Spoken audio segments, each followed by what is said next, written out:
Abraham, I am so adverse to well-being, and I really struggle with it. I mean, I really have a hard time risking well-being, and I can't seem to break the pattern. What do you mean by risking well-being? Those are interesting words. Well chosen. Okay. Things like I'll have a positive thought about myself, and instead of latching onto the thought and letting it grow, I just kind of let it dissipate and go right back to thinking something negative. Well, now that's logical, isn't it? In light of what you've been hearing here today, law of attraction is really perpetuating that. So that doesn't mean there's anything wrong with you. What you just said is law of attraction is responding to my thought, and it's easier for me to think the thoughts that I've been thinking than it is for me to think new thoughts. But then you said something else that's really worth noting. You said, I can think a different thought, but I don't maintain it very long without going back to the other thought. But I can think another thought.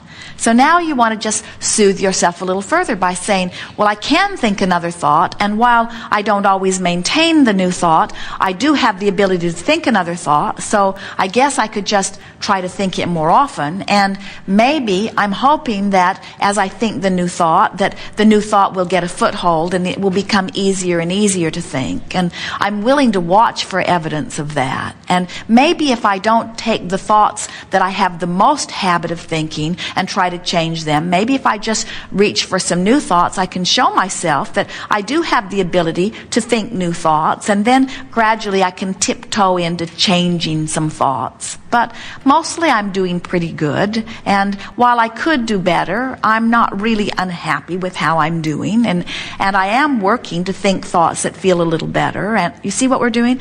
Just kind of keep talking, just talk yourself into it, and that's the way you gradually change the way you think about something. Okay. You don't ever do it all at once. We always say to our friends, it's interesting to watch you. You come to this gathering, formerly we called it the science of deliberate creation. Now, we call it more softly the art of allowing. But still, people come. They're going to get control of their lives. And so they'll take the issue that they have been dragging around without success for the longest period of time, and they say, I think I'll start here. And we say, let's not. Let's start with something a lot easier. Let's start with something where you're sure to be able to show yourself that you can shift vibration. Because we know if you can show yourself on any subject that you can shift vibration, we know the universe will show you with manifested evidence that you have shifted vibration. So our encouragement is to start with the things that are easier and then work up to the things that are stronger. And when you work to change the way you feel about your body, the rewards are huge, because when things start shifting for you on that kind of a personal basis, it is truly wonderful. But it's also the hardest place to start, because you have the strongest habits of thought about your body that you do about anything, because you've been observing your body and responding to the way your body feels and looks and bees, and responding to the way others respond to it. And so while it is the most rewarding topic to work on, and ultimately the most satisfying topic to work on, it is also not the first place to start. Okay. There's more to the issue for me, I guess, because I consciously make the decision to avoid risk-taking. Taking the example of the body, I've had images come through lately where I can see myself at a normal body size. Yes. Dressed really nicely. Yes. Moving through the day very well with the Yes. body. And then I would just consciously decide to think something else. Negative. We don't think you're consciously trying to sabotage your own thoughts. We think that you are sensitive to the thoughts that you're thinking, and you are observing that these thoughts are easier for you to think than these thoughts. It's sort of like if somebody said to you, all right, now we're going to do 50 sit-ups. So everyone lay on the floor and let's do 50 sit-ups. A lot of you would do one. Okay. A lot of you would do one, and then you would lie down and hope nobody noticed that you weren't doing any more. And it isn't because you didn't think about doing them, and it isn't because you couldn't make the effort to do them. Okay. It's just that you don't want to do them all that much, and it's not easy for you to do it all that much. And frankly, it's easier for you to just lay on the floor than to do the sit-ups. And this is not different from that. These are sort of like mental sit-ups. It's just easier to think the thought that you've already trained yourself to think, because you've already got that vibration activated within you. So that's the vibration that's flowing. It's sort of like a train that's moving 100 miles an hour in that direction. It's easier for it to continue to move 100 miles an hour in that direction than it is to begin instantly moving 100 miles an hour in that direction, or even for it to stop moving at all. There is a momentum factor. Even if all of the energy was cut from it, even if the fuel stopped and the engine was turned off, still that momentum is in place. And it's the same sort of thing with the vibrational momentum. So we want you to begin today to try to not beat up on yourself about that, because what you said to us, and we don't think it's true, and we want you to know that we don't think it's true. You said, I deliberately sabotage myself. And we would rather say, law of attraction keeps my thoughts moving in the direction that they have been moving, and it will take me a little effort to change the direction of those thoughts. And I'm willing to do it, and I'm capable of doing it. Can you feel how much softer that feels? There's so much less resistance in that, you see. Okay. Well, I think when I do that, I get a fear that I may not turn my thoughts around fast enough or in time enough for me to enjoy the benefits before I'm old and dead. Well, that's because, and we can understand how you would come to that conclusion. It's also the reason that we started the way we did today, when we say, when you've been scattering your thoughts without knowing you're doing it, and therefore not getting the results, therefore you conclude, I'm not capable of doing this. So you haven't given what you're coming to know a chance to succeed yet. And that's why we try to make the distinction here today between the action journey and the emotional journey, because you have not made the emotional journey. As Jerry and Esther drive across the desert from Phoenix to San Diego, they understand the journey. So it's easy to stay focused in the right direction and to accomplish it, even though most of that 400-mile journey, they're not where they want to be. They're in the desert. They want to be in San Diego, but they're in the desert. But they don't feel disheartened and they don't feel discouraged, because they know that they're going to be where they want to be. And so they keep faith, they keep focused, they keep the direction, they keep moving in the right direction, and they have the manifestation that they're reaching for, you see. But if they didn't understand that, if their compass was all out of whack, if it was a nighttime and they couldn't tell which way was west, and there were no road signs and they were just driving, and then they'd say, well, are we going in the right direction? Well, I don't know, maybe we should go in the other direction. So they go 20 miles that way, and then 20 miles that way, and then 20 miles that way, and then 20 miles that way, and then 20 miles that way. In time, they'd say, we're going to be old and dead before we even get to San Diego. I don't think I have enough life left to get to where I want to go.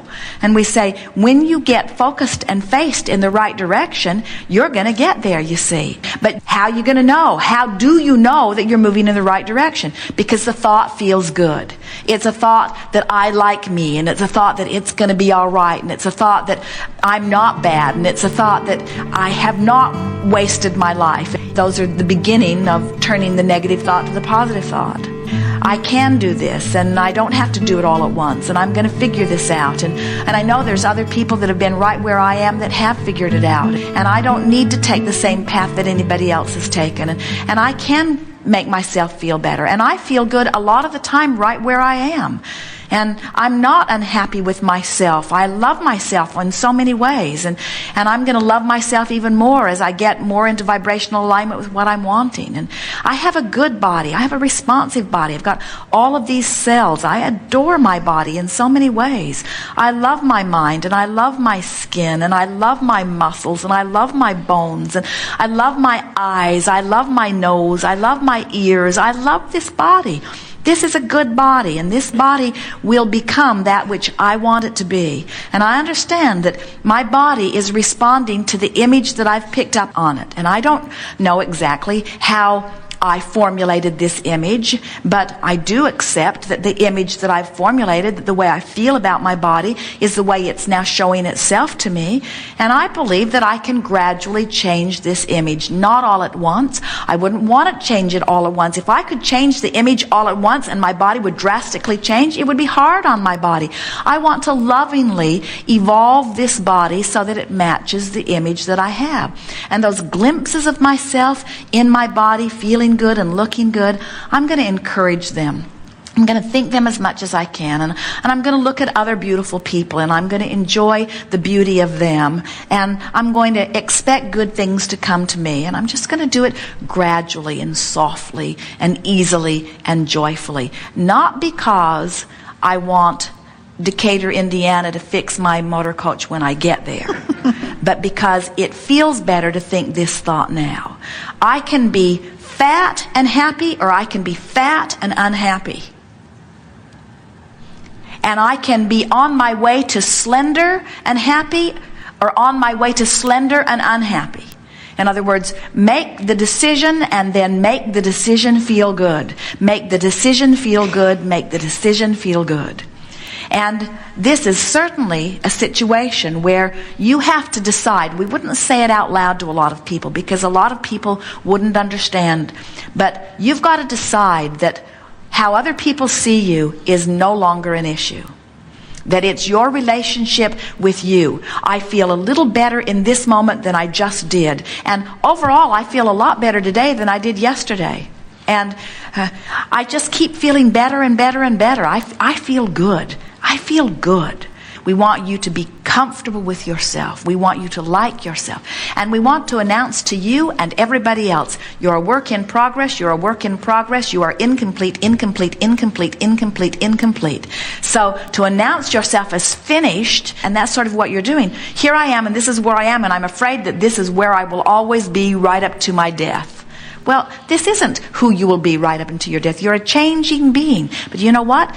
You're changing to something that appears to be the same over and over. Things are always changing. They can change to the new image. If you want them to, they can. And so we don't want you to change to a new image because we disapprove of your image. We want you to change to a new image because the image that you found feels better to you than the image that you have. And we want you to feel the power of watching your body respond. Esther had a really interesting experience, and we're going to announce it to you at the same time that we announce it to Jerry. And maybe Esther will hear it, and maybe she won't. We'll decide later about how much she hears about this. But an interesting thing happened to Esther. She bought some elastic sort of pants, jeans. And they fit her when she bought them. And then during the first week that she had them, she continued to lose a little weight. So they got big on her right away. But because of the elastic nature of them, the pants got bigger and bigger. But Esther thought she was shrinking. And so guess what? She did. In other words, her pants, don't tell her.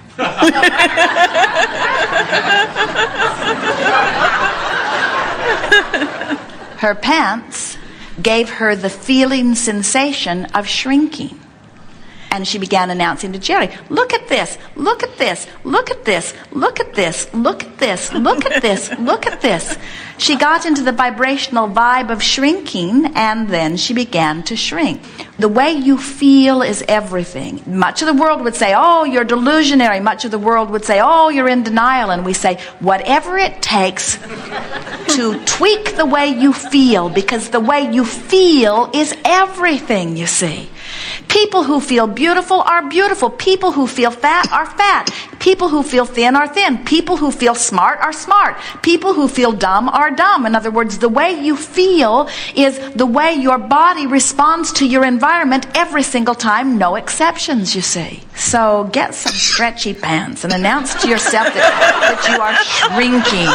And get a mirror that makes you look skinnier than the mirror that you've got. And when you walk past a reflection that is attractive in nature, look at it, and if you know know that it isn't, then don't look. In other words, do everything that you can do to enhance the feeling sensation of feeling just a little bit more the way you want to feel. And it is our promise to you that these magnificent, cooperative, listening, tuned-in cells of your body are eagerly conforming to the image that you have of you.